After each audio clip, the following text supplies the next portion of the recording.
¿cómo será la ciudad del futuro? Si esta pregunta pues la hubiésemos hecho hace unos años, seguramente todos nos hubiésemos imaginado coches voladores, realidad virtual, edificios enormes de cristal. Sin embargo, la respuesta hoy es bastante diferente. La crisis climática, la emergencia energética y el crecimiento exponencial de las ciudades pues nos han obligado a replantearnos estas grandes urbes. Os voy a dar un dato. Según datos de la ONU, aunque solo ocupan el 2% de la superficie total del planeta, las ciudades son responsables del 60% de las emisiones de CO2. Así que si antes imaginábamos esos grandes edificios, coches voladores, pues ahora ya tenemos que hablar de movilidad sostenible, de vehículos impulsados con energías renovables y de edificios resilientes y capaces, edificios e infraestructuras capaces de adaptarse a estas nuevas condiciones y a estos cambios.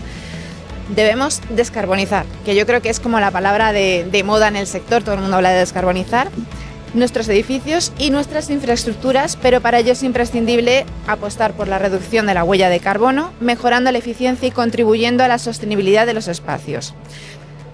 Y aquí me voy a meter en un jardín, pero como nos enseñaron cuando éramos niños y se me ve un poco las canas y la edad, solos no podemos, hay que hacerlo con amigos. O lo que es lo mismo, pues es imprescindible impulsar esta colaboración entre espacios diferentes, universidad, público, privado. Y precisamente de eso vamos a hablar hoy, de este modelo de colaboración entre instituciones. En el desafío SICA 3050 contamos con la participación de Cristina Cabrerizo, que es del Servicio de Obras, Dirección de Infraestructuras de la Empresa Municipal de Transportes. Buenos días. Bueno, buenos días, Laura. Con Amparo Moragues, que es catedrática de la Universidad Politécnica de Madrid. Buenos días. Muchas gracias, buenos días. Y con Guillermo Sánchez, si me trabo me perdonas, ¿vale? Es Key Owner Manager en SICA, ¿lo he dicho bien? Te ha salido muy bien. ¿No Buenos días. ¿No podéis ponerlo en castellano? Gestor de propiedades, clave. Bueno, pues con ellos vamos a hablar precisamente de un trabajo muy interesante que está desarrollando en la Universidad Politécnica de Madrid y la MT para avanzar en la descarbonización de infraestructuras y edificios precisamente de la MT, ¿vale? A través del empleo pues, de criterios de sostenibilidad y sobre todo de durabilidad. Gracias por acompañarnos en nuestro nuevo episodio del vídeo podcast Desafío SICA 3050, que también puedes seguir, aquí lo voy a leer porque si no se me van a olvidar, en plataformas como Spotify, iVoox y ahora también en el canal de YouTube. Yo soy Laura del Pozo y soy periodista especializada en el sector de la construcción. Pues muchísimas gracias por acompañarnos. Yo creo que lo primero para empezar es que nos contéis un poquito en qué ha consistido esta experiencia. No sé si quieres empezar, Cristina. Sí, bueno, en primer lugar, pues muchas gracias por esta invitación. No sé, siempre es agradecer que nos invitéis a estos canales de difusión, ¿no?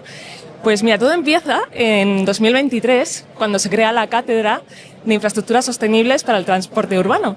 Y bueno, lo que principalmente buscamos era pues tanto impulsar como buscar soluciones sostenibles aplicadas, como bien dicho, ¿no?, al transporte urbano.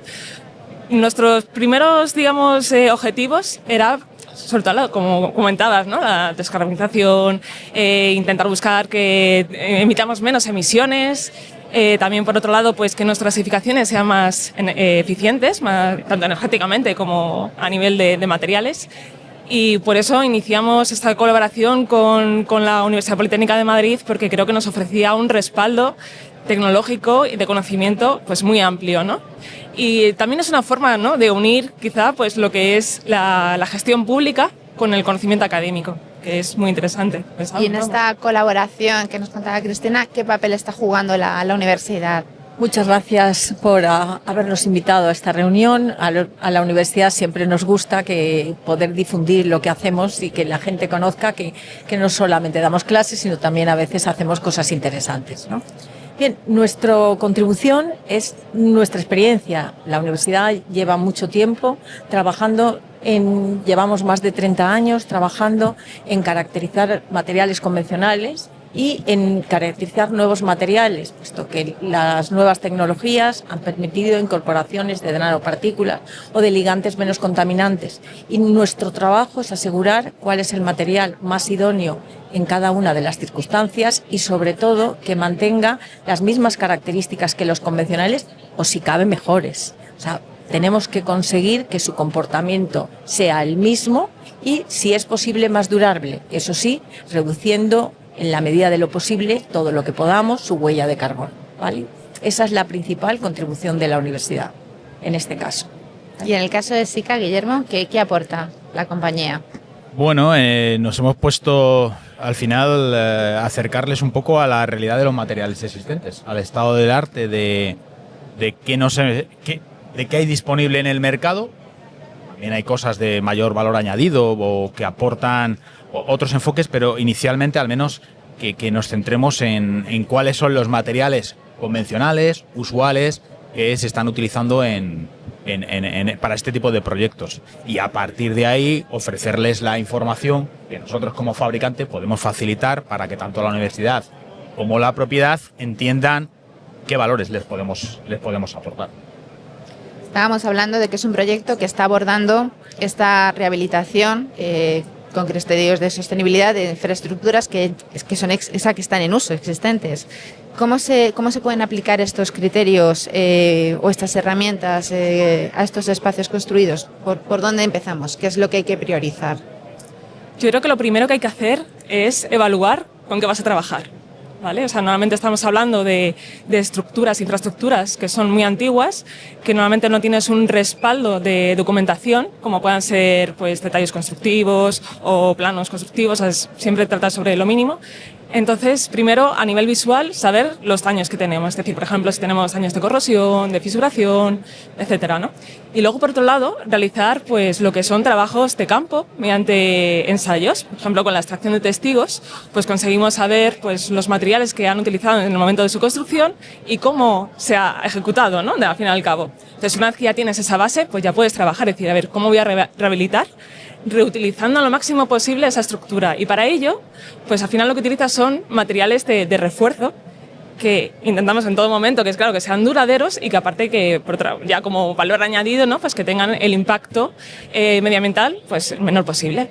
Me imagino que aquí la colaboración con la universidad, por ejemplo, para esta fase de evaluación es importante. Es fundamental, o sea, pero claro, ellos al final nos dan un respaldo pues técnico y sobre todo para buscar soluciones también a nivel de constructivas, ¿no? A nivel de rehabilitación, que muchas veces en el sector siempre estamos habituados a construir de cero, pero ya una vez que decimos, vale, estamos con esta estructura, ¿cómo la tratamos?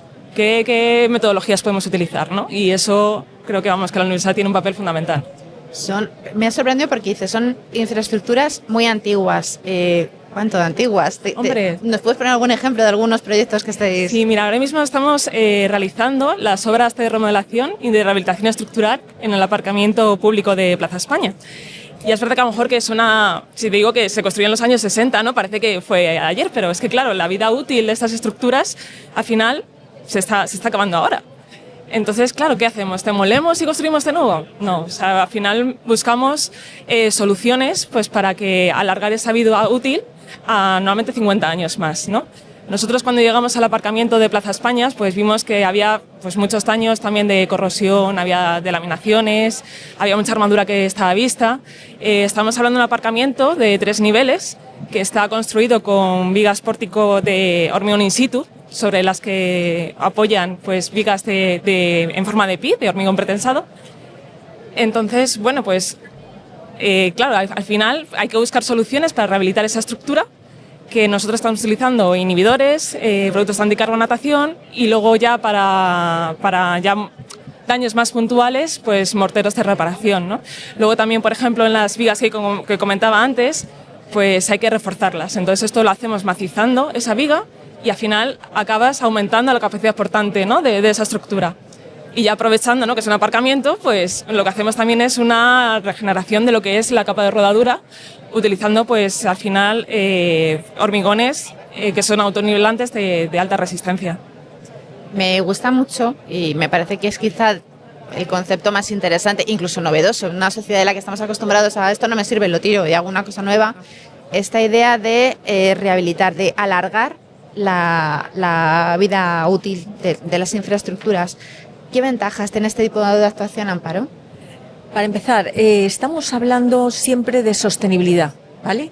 Pero no podemos hablar de sostenibilidad si no hablamos de durabilidad.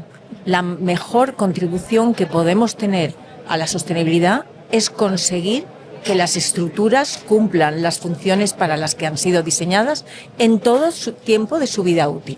Está hablando Cristina de que sus infraestructuras, pues si eran del 60, estamos hablando del año 60 de 65 años. Actualmente se pide una vida útil de 100 años para la mayoría de las estructuras civiles. Entonces, ¿cómo conseguir que esas estructuras que se construyeron en una determinada época, sin estas especificaciones tan exigentes, puedan seguir manteniéndose en servicio un tiempo más? Porque ese mantenimiento en servicio es el que de verdad va a contribuir a que no haya más residuos, a que no haya que consumir más materiales y a que no haya que hacer más, que la inversión económica que haya que hacer no comprometa inversiones futuras. Con lo cual, esa es nuestra mejor contribución.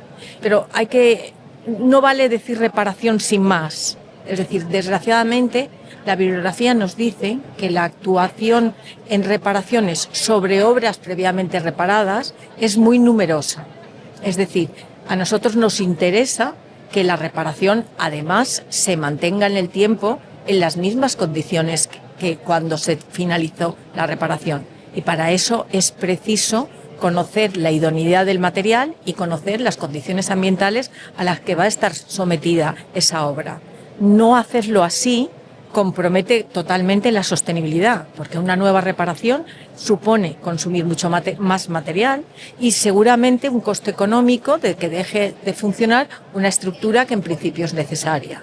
Luego hay que hacer reparaciones para conseguir esa mejora de sostenibilidad, pero hay que hacerlas de manera óptima y eficiente para conseguir que se mantengan en el tiempo y evitar actuaciones futuras que lógicamente penalizarán la sostenibilidad. Me imagino que, por ejemplo, en un parking el no contar con esa infraestructura sería un follón en la ciudad.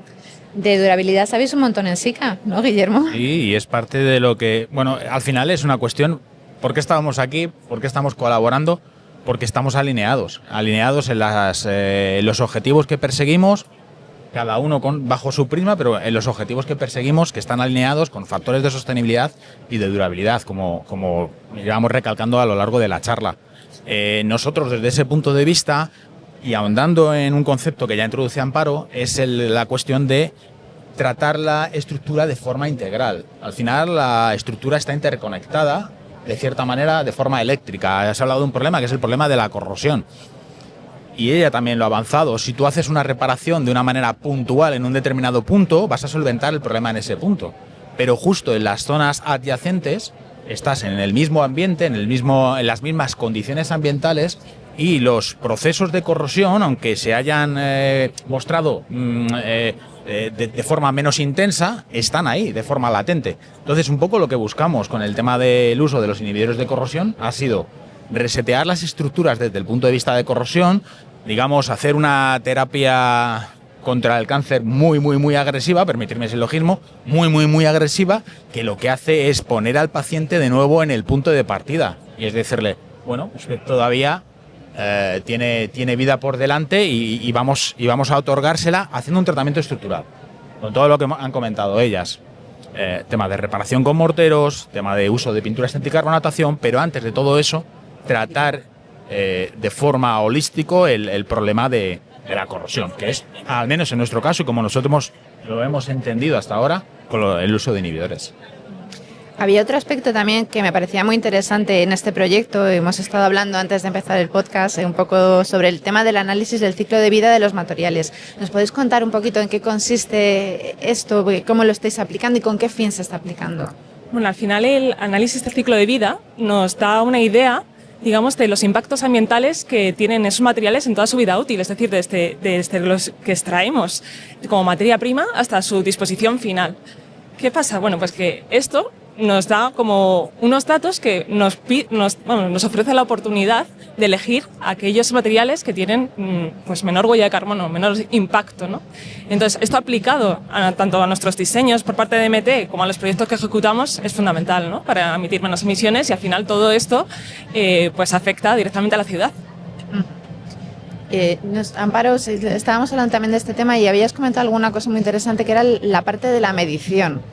Que no solo nos quedábamos en hacer la actuación, sino que además, lo que decías, las infraestructuras tienen una vida útil que se espera que sea de 100 años.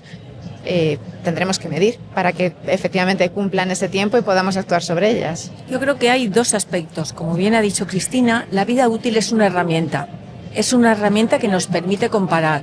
Para comparar tenemos que ponernos de acuerdo en criterios que puedan definir si una actuación es más o menos sostenible. Entonces yo creo que ese es el gran papel un poco del ciclo de vida, de la herramienta de calcular el ciclo de vida útil. Si nos ponemos de acuerdo en la forma de medir, podremos ponernos de acuerdo en las comparaciones y definir al final como ingenieros o como técnicos numéricamente hacia qué nos podemos dirigir. Obviamente, como hemos dicho ya, uno de los problemas fundamentales de la sostenibilidad, porque lo es, de la durabilidad, es el proceso de la corrosión en armaduras. Afortunadamente, empresas como Sika han puesto en el mercado en los últimos años muchas tecnologías, fundamentalmente de inhibidores de corrosión, que de una manera mucho más sencilla y accesible son capaces de llegar a la estructura y cumplir una labor de aumentar esa vida útil. Es decir, reducir la velocidad del proceso de corrosión y asegurar que el comportamiento en servicio de esa estructura puede aumentar una serie de años, ¿vale? Eso, los inhibidores superficiales, los inhibidores migratorios, facilitan mucho esa tarea. Pero no basta solamente con poner el inhibidor. Tendremos que, para poder tanto controlar esa estructura como para decidir en estructuras futuras, es muy importante conocer cómo va evolucionando la estructura después de hacer la actuación. Por eso, sensorizar las estructuras y obtener la máxima información respecto a los parámetros que van cambiando con el tiempo y su efecto sobre, en último término, el proceso de deterioro, el proceso de corrosión, que es el que nos preocupa, resulta, yo creo, que de vital importancia, tanto científica como para la hora de la gestión, que puedan decidir actuaciones lo más adecuadas posible. Yo quisiera aportar que en este contexto no es que estemos inventando la rueda, o sea, no. Estamos partiendo de que existe a nivel de análisis de ciclo de vida una normativa que es a la que nos ceñimos para que al final sea comparable, pero no comparable para todos los proyectos de la MT, es comparable a nivel con obras similares dentro de unos parámetros que establece esa normativa, ¿no? Y luego quería hacer una pregunta a Cristina, y es el tema de qué hacéis con lo que los resultados que os aporta la medición, la trazabilidad que os puede aportar las mediciones que hacéis a través de la universidad. Hombre, lo primero es saber que vamos por buen camino. O sea, ¿de qué nos sirve, no, reparar si luego realmente la estructura no está funcionando bien? Entonces, nos aseguramos. O sea, primero tomamos una primera medición, ¿no? de antes de aplicar cualquier producto, de en qué situación estamos, de dónde partimos, como hemos dicho antes. Una vez que aplicamos ese producto, como pueden ser los inhibidores, qué resultados obtenemos, y luego ya, pues pasado un tiempo, pues que ya en este caso, por ejemplo, los aparcamientos, ¿no? Pues que están sobre todo sometidos a agentes de humedad y demás, pues cómo va evolucionando, ¿no? Esa estructura. Al final, pues claro que esto también estamos un poco empezando, ¿no? En esta carrera, nos queda mucho por aprender, pero lo ideal, claro, sería monitorizar, sacar los parámetros, digamos, reportar qué se consigue con ello y cómo evolucionan pues todas nuestras reparaciones, y que eso sirva también extrapolable pues a otras obras, que también la academia pueda utilizarlo para también en cuestiones de investigación, y que al final de cuentas pues que haya un desarrollo. Al final es un cambio de paradigma, yo entiendo también, ¿no? Porque se ha tenido siempre el foco de cuando reparo es cuando existe el problema, y la monitorización me va a permitir evaluar la estructura y adelantar quizá una posible intervención, ¿no? Al final ayuda en la toma de decisión, y al final me encamina a elaborar presupuestos a futuro, ¿no? Porque preveo que esta estructura en 5 años me va a dar problemas, entonces puedo preparar presupuestos a futuro. Entiendo, ¿eh? Pero no solamente es una tarea de prevención y gestión, es decir, de conocer cómo está y de gestionar posibles actuaciones. Es una tarea también que permite conocer cuáles son los parámetros que determinan el cambio de comportamiento de los materiales que hemos aportado. Con lo cual, eso es verdad que desde el punto de vista de la academia y también desde la empresa va a permitir optimizar el uso de cada uno y mejorar en los parámetros que se consideren necesarios para poder diseñar casi el material en función de las condiciones que tenga o las demandas que tenga. Con lo cual va más allá que la prevención o la gestión a futuro. Va también en la contribución de optimizar y impedir que por errores o por propuestas, cambios medioambientales que no pensábamos que podían producirse, una determinada reparación pueda tener cualquier tipo de fallo que compromete. Además de que da la imagen de que la sostenibilidad no se consigue, y no es verdad, está más que demostrado que estos materiales ayudan de una manera muy, muy eficiente a mejorar la durabilidad de las estructuras, pero que el hecho de que se optimice su uso y los posibles errores, que siempre lo van a haber, sean mucho menores, yo creo que va a ayudar mucho a confiar en estos materiales y a mejorar la sostenibilidad de las infraestructuras. Pero incluso mejorar el material, desde el punto de vista de que tiene problemas en una determinada circunstancia, cómo se puede modificar esa solución para que en esa circunstancia en la que está dando el problema podamos abordarlo con un material que no lo dé, ¿no? ¿Te referías a eso? Sí, me refería a que estudiar la influencia de los distintos parámetros en los distintos aspectos de comportamiento del material es importantísimo a nivel de información para optimizar el material y ajustarlo a las actuaciones específicas. Y aquí entiendo que el proyecto va un poco más allá del ámbito de la AMT, porque sería aplicable a cualquier tipo de infraestructura, con lo cual nos daría casi un diagnóstico y una solución a la carta, ¿no? Para que esas infraestructuras que se tratasen pudiesen perdurar en el tiempo. O sea, que también me gustaría un poquito, me parece interesante, cuando hablamos de durabilidad y de infraestructuras, hablábamos del follón que se puede montar en una ciudad, si por ejemplo un parking como el de Plaza España, ¿verdad? Sí, España. De repente tengamos que cortar el funcionamiento durante mucho tiempo porque hay que desmontarlo, etcétera. ¿Qué impacto social la sociedad tiene este tipo de proyecto? ¿Cómo se beneficia la sociedad de este tipo de actuaciones? Ya, justamente, ¿no? Hablabas de Plaza España y creo que es el ejemplo clásico, vamos, perfecto, ¿no? Porque, o sea, unas ventajas de lo que nos da la durabilidad y lo que son los proyectos de rehabilitación es que, por ejemplo, en Plaza España no hemos cortado la actividad del aparcamiento, es decir, estamos actuando, rehabilitando con el aparcamiento en funcionamiento, lo estamos haciendo por fases. Es verdad que hay zonas que, obviamente, porque están en obras, no pueden aparcar, no pueden acceder, en lo que es el público general, pero o sea, al final el aparcamiento sigue funcionando e incluso esa facturación nos ayuda a nosotros a financiar esa obra. Claro. Con lo cual, claro, o sea, eso impacta directamente, primero, que no cortamos la actividad y luego, aparte, que luego los ciudadanos de Madrid tampoco les salimos más barato, ¿no? En ese sentido, van a tener un parking nuevo y que no tengan que contribuir tanto al dinero. Eso hay que apuntárselo en el debe a la buena organización y planificación que habéis hecho. Y es así, es así. También habéis tenido la opción. En otras circunstancias a lo mejor no hubiese ocurrido, ¿no? Pero es verdad accesibilidad de la infraestructura. Sí. Pero bueno, en este caso la verdad es que ha sido así y hay que apuntarlo en el debe de la buena organización y la buena, ajuste de tiempos y de fases que han desarrollado ellos. Sí, pero voy incluso más allá. O sea, el hecho de rehabilitar así infraestructuras existentes tiene un impacto social y ambiental que yo creo que la gente no es consciente todavía de las ventajas que supone. No sé si vosotros lo veis. Creo que porque se sigue pensando en ese mensaje que intentaba lanzar antes del cambio de paradigma. Seguimos pensando en ser paliativos y no preventivos. Claro. O sea, tú para intentar mantener tu salud, ¿qué haces? Pues descanse unas horas adecuadas, coma de manera correcta y haga un poco de ejercicio físico, ¿no? Eso es prevenir.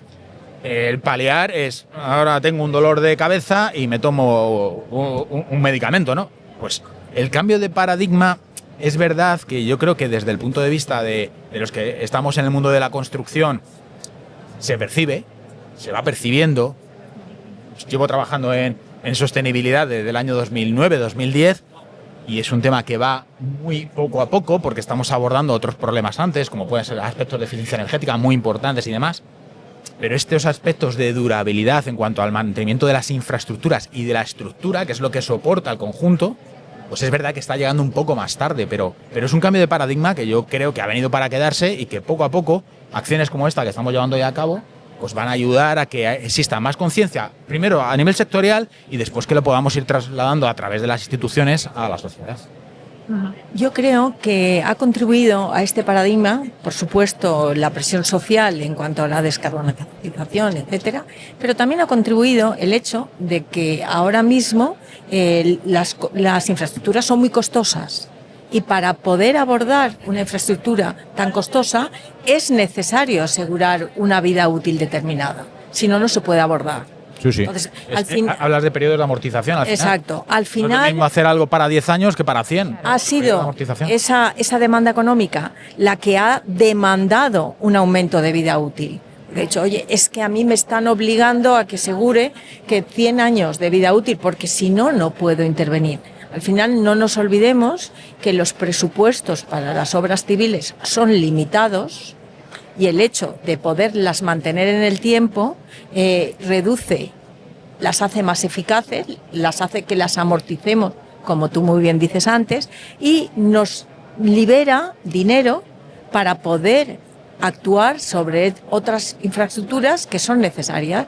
Con lo cual, al final, todo el sector tiene el compromiso social de que necesita hacerlo bien y de una forma adecuada para no comprometer el desarrollo futuro y la realización de las nuevas infraestructuras que sin duda serán necesarias.